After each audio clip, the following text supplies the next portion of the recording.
Hello YouTube, Joseph Crickmore here, and I'm doing something, because if you're watching this video, the reboot camp is within a day away! Whoa! And tomorrow, when the game comes out, I'll be streaming on my channel, so if you're gonna come on, I'll be playing the game. I don't know for how long.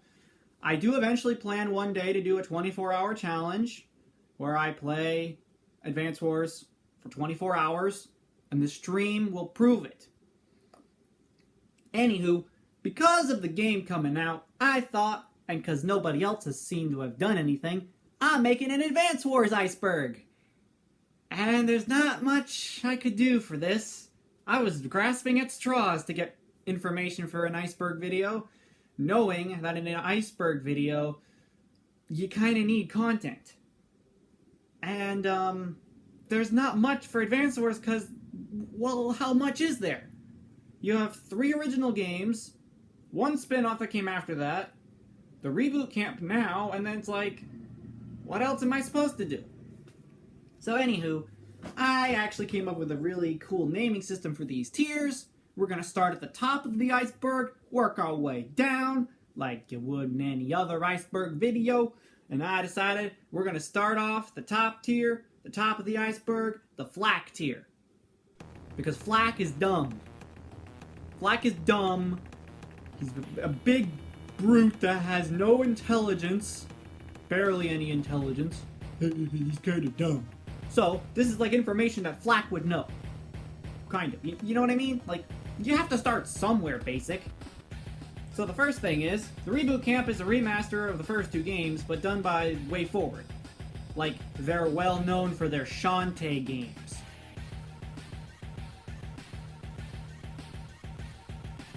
Advance Wars is not in their wheelhouse of genre. Way Forward's really good with platformers. And Skylanders.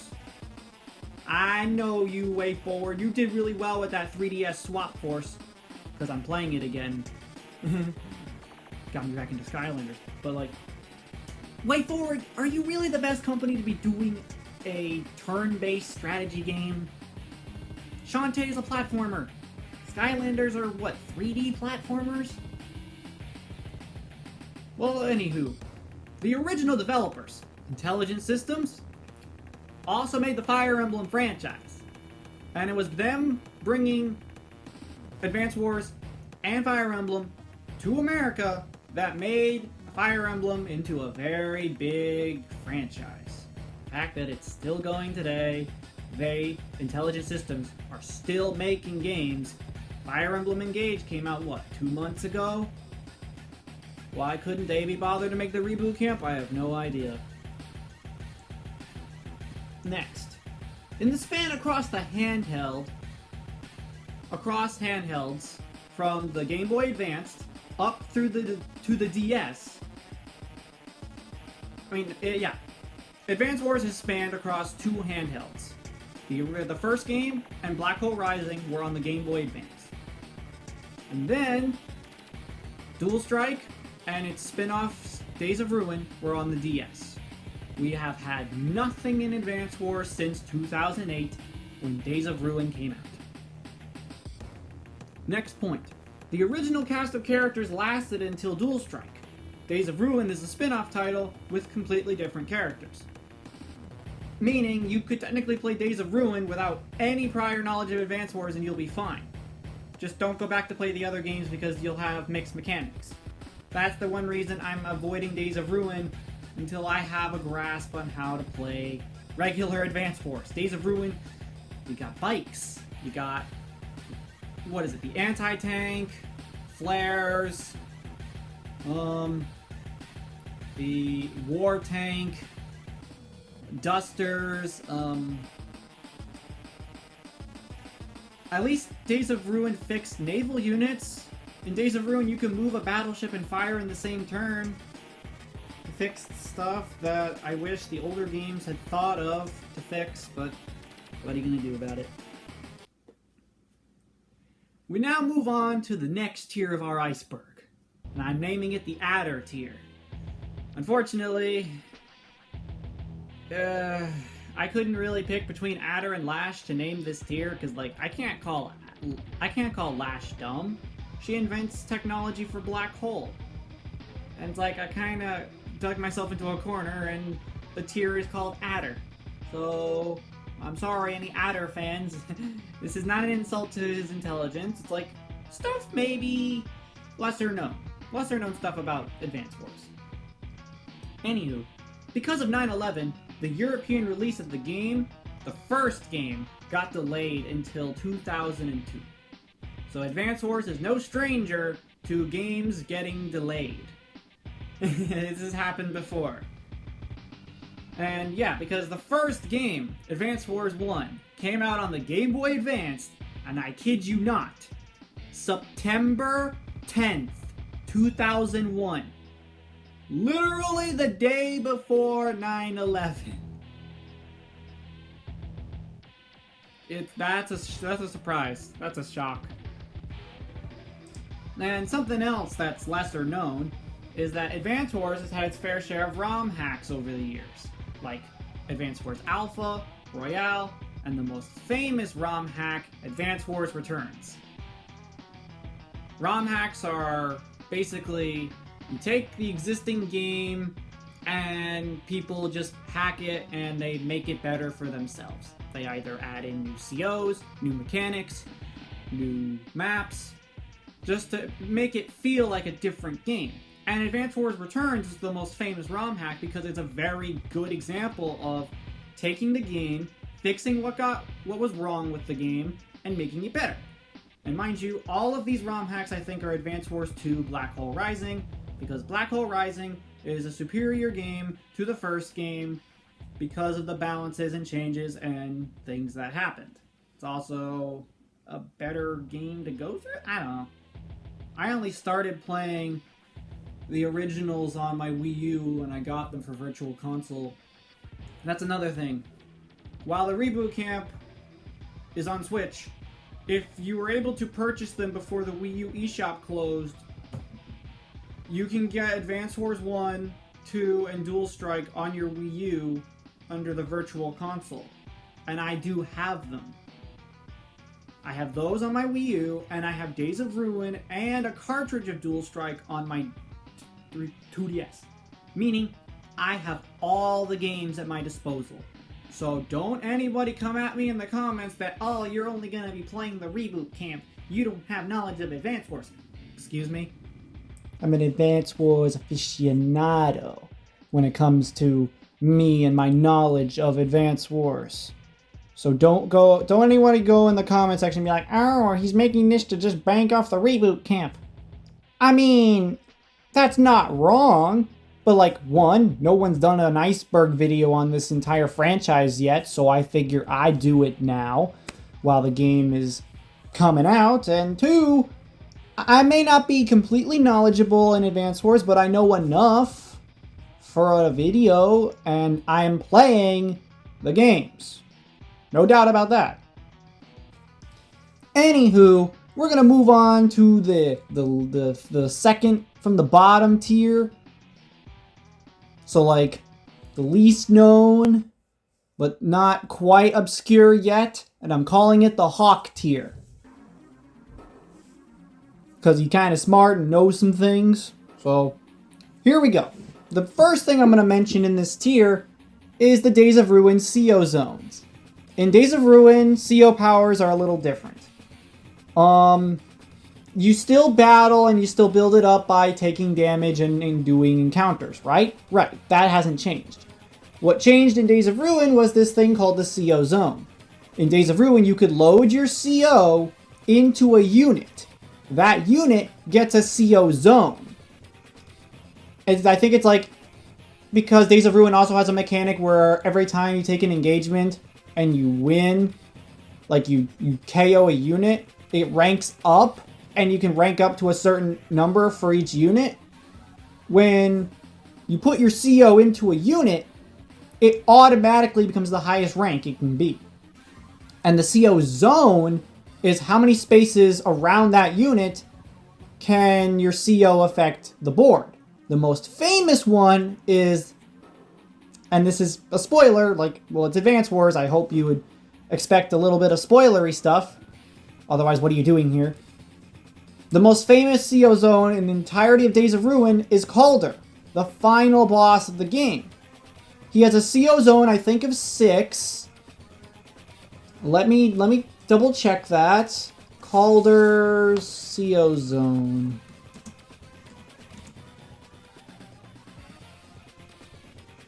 Oh wait, no, it's not. It's not. Okay. He doesn't have the biggest CO zone in the game. I think that honor goes to one of his daughters, either Penny or Tabitha. But his CO zone allows for units to get 50% firepower and defense to the one he's in and any unit within his zone. But this is the thing that makes Calder broken and could rival Sturm in terms of how powerful he is. All units in CO zone heal 5 HP at the start of the day. And of course, healing costs money, so he can only be useful on a map where you have a ton of properties and you have a ton of money anyway.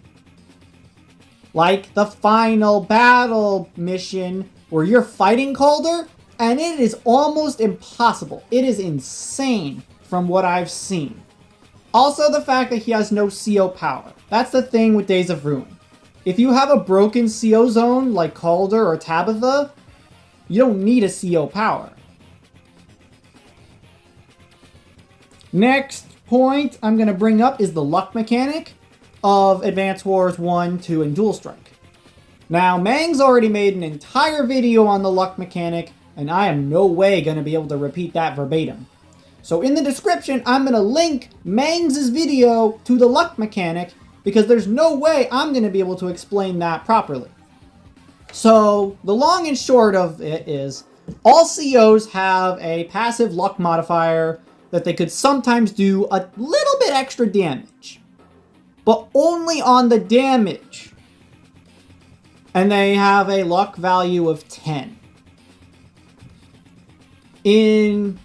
For a certain couple COs, and for a couple I mean 3, they have different luck values. Nell is famous for her luck. Her passive luck is not 10, it's 20, I think. Is it 20 or is it 15? I think it's 20. It's insane. But when she pops Lucky Star, that luck value goes up. I think to 40. And then, you pop her superpower, I think her luck goes to 60? Yeah. The only reason, I think that, yeah, luck damage is why Nell is a broken CO. Her whole thing is luck. But, is that all she does? Is she a one-trick pony? Kind of, yeah. Mangs made another video on how Nell might be overrated, or like, how good is Nell actually? That will also get linked in the description. Because once again, I am not going to be able to repeat the video verbatim, because even I still have a little bit of trouble understanding the luck mechanic. It is a very hard-coded and intricate thing. Now, when I said there were 3 COs with luck, I wasn't wrong. There's at least one other one, and then there's at least one other one that has, like, somewhat good luck, but then kind of bad luck. And then one that's straight up bad luck, I think. The next one is Flak. Anybody who's played Advance Wars knows that Flak sucks. Like, he is a bad CO. There's a reason that he's the first tier of this Iceberg. Because he's kind of dumb, too. Flak is known because he has good luck and bad luck. And when he pops Brute Force and Barbaric Blow, those numbers both go up. You would think, oh, you would think the good luck would be higher than the bad luck. No. With Flak, the game does this weird thing where it rolls first, then it rolls another number, and then the combined total of the two numbers is what Flak will do for extra damage. But because of the fact that his bad luck means that he has a chance of doing less damage, usually the numbers are not high or low enough for that to be a difference, and the luck modifier cancels itself out. making Flack a pretty lackluster CO anyway, because that's all he does. The only other CO that has anything to do with luck damage is Sonya, and it's her normal power, Enhanced Vision. She has the chance of doing less damage in exchange for, I think, something with Fog of War. I know her superpower is Counter Break, and Counter Break is a broken thing to have. It allows her units to always take the first engagement, even if the opponent pulled up on her units on their turn. Oh, wait, no, that's not how that works, is it? Yeah, it is. You pop her superpower at the end of her turn. So when the AI or the opponent goes to attack her units, the AI is just going to lose. The other opponent's going to lose. They run their units into Sonya with she having Counter Break, they're just going to lose. Unless they're at low enough health where that wouldn't make a difference. Now, let's move on to the next point. Between Advance Wars 1, 2, and Dual Strike, COs have been either buffed or nerfed. That's to be expected. The most obvious one that everybody talks about when it comes to this game series is Max. He was broken in the first game. He had a 50% firepower increase to direct combat units. That applies to all tanks, I think recons, battlecopters, and, does that apply to cruisers? I think that also applies to, no, submarines. Submarines are direct combat units, right? Yeah, submarines. And that made him extremely broken because you pop Max Force or Max Blast, and that just increases his firepower on direct combat units, which make up a majority of your army anyway. So in Advance Wars 2, they nerfed him to 30%. And we're all like, okay, that's balanced enough. He's not too broken anymore. But in Dual Strike, they're like, let's make him worse. And they made him have, 20% extra firepower? It's like not even noticeable anymore. Another CO that got changed over time was Drake. Mostly because naval units in Advance Wars suck. Mangs made another video about how we could fix naval units. And I hope the reboot camp attempts to fix naval units. Once again, that video will be in the description. I know I'm quoting Mangs a lot, but he seems to be the only Advance Wars YouTuber that, does this kind of content. So thank you again, Mangs, for making this content and inspiring me to making this video and the streams that'll be coming tomorrow. But Drake changed a lot. Naval units were already pretty bad, but Drake at least made them playable. In Advance Wars 1. Drake had this thing where his naval units got extra defense. I think they also got extra movement. And that is crucial. Naval units, sometimes they either have to be in the right position, like a battleship, you have to line up to shoot, or you have to be in the right position with your submarine to attack the enemy battleship. That was a thing. I don't know what happened in Advance Wars 2, but Drake slightly got nerfed. Enough that it's like, why? Why even use naval units?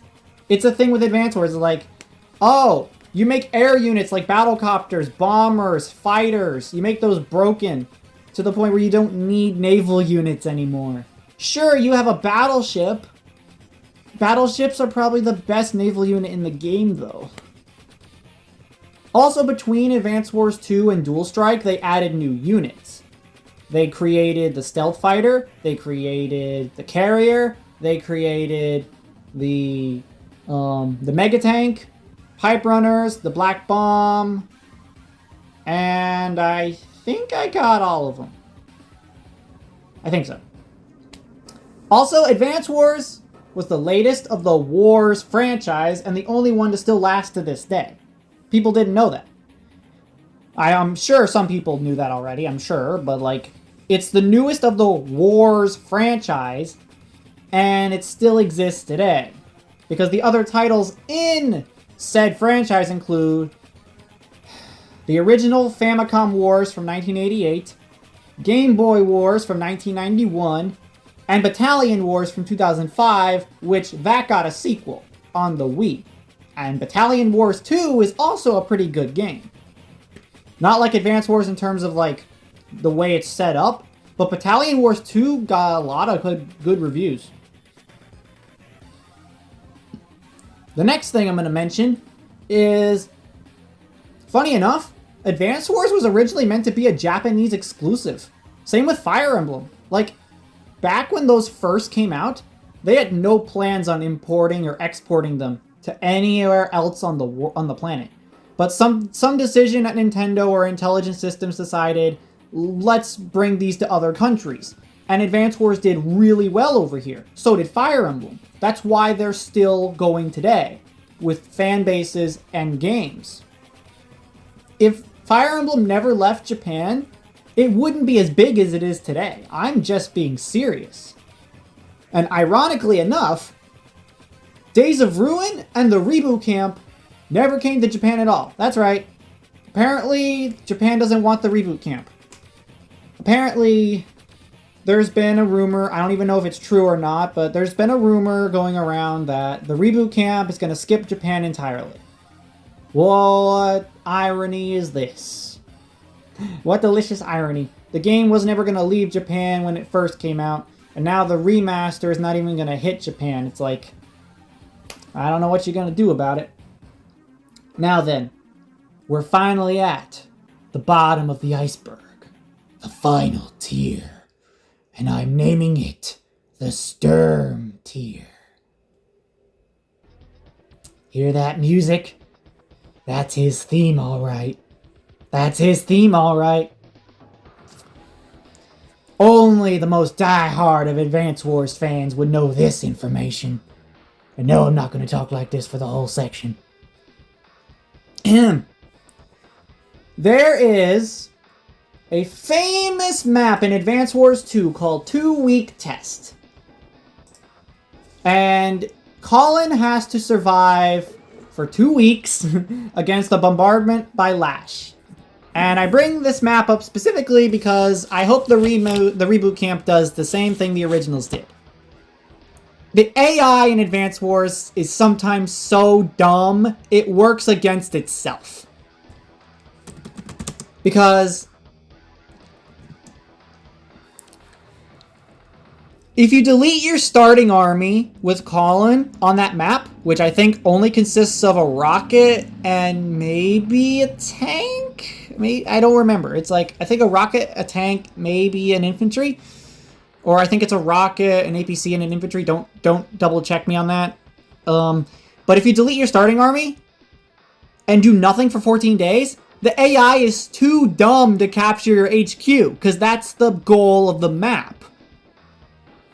The AI is so dumb, it won't even capture your HQ after 14 days, because the AI is too used to, oh, if I can just rout the enemy beforehand, I'll just win that way. But if there's no army to defeat, it's too dumb to send an infantry up and cap the HQ. Thought I'd bring that up in case some people didn't know that. Although I'm pretty sure if you're an Advance Wars fan, that's like a pretty famous thing. But what else was I going to put in this section? Oh yeah, I know what I'm putting in this section. Censorship. Localization. There were some changes made to the original Advance Wars when it did finally leave Japan. And those changes actually made the game more memorable in the States. And you'll see them on screen. I'm not going to list them all, but like, you'll see images of what was changed from the Japanese release to the English release. And I'm only going to show you Advance Wars 1 and Advance Wars 2, because I don't know if there's enough for Dual Strike, and I'll leave it at that. I saw a video a while back on the localization stuff anyway. You know the drill. I may as well just put it in the description. But anywho,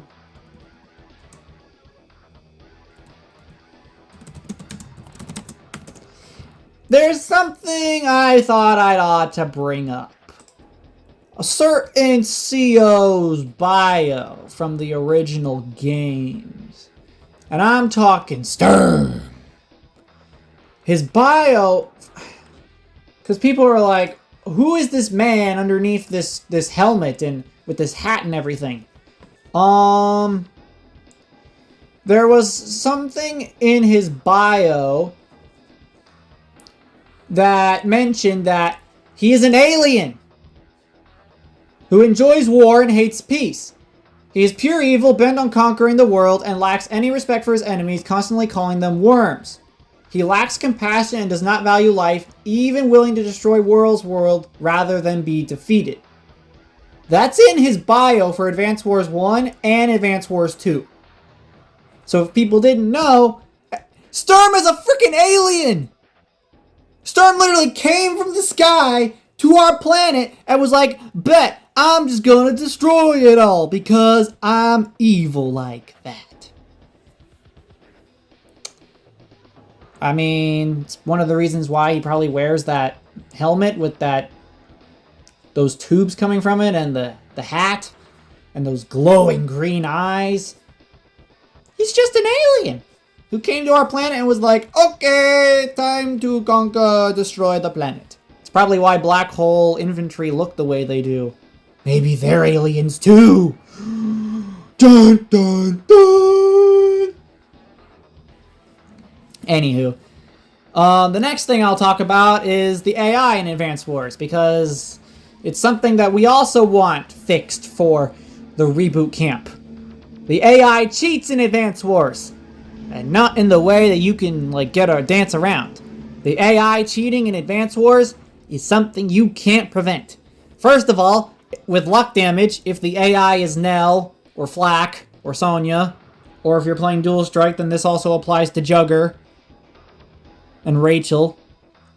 But, if the AI knows it's going to roll a high number on its luck damage, it will take an engagement on your enemy, on your troops.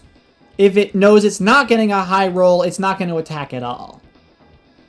And that's something I wish was fixed.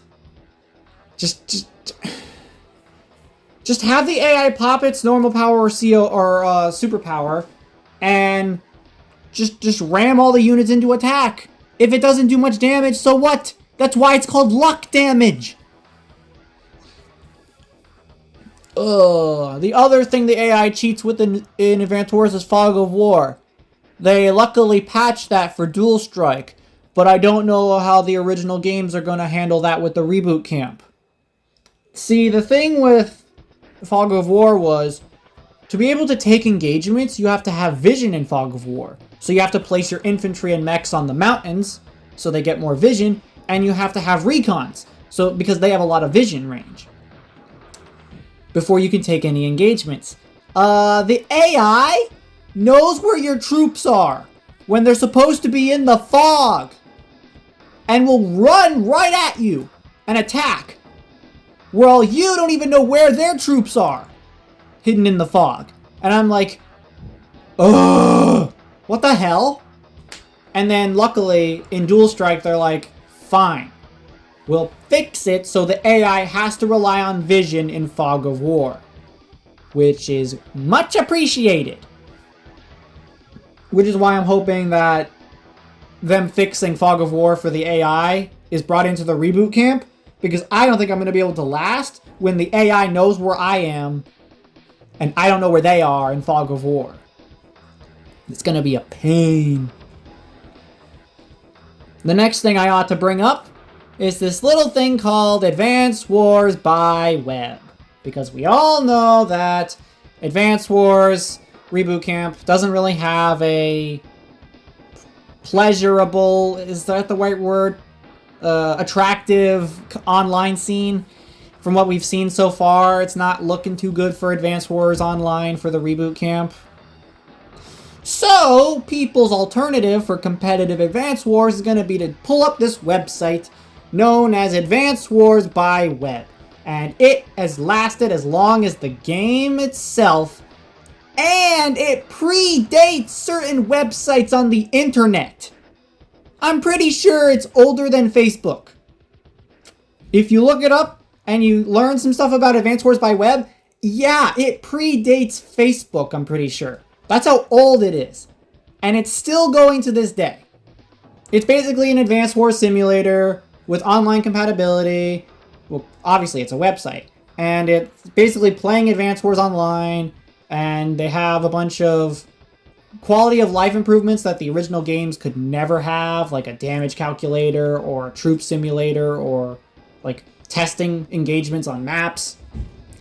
It's probably going to blow up in popularity and player base after tomorrow, actually. Yeah, after tomorrow.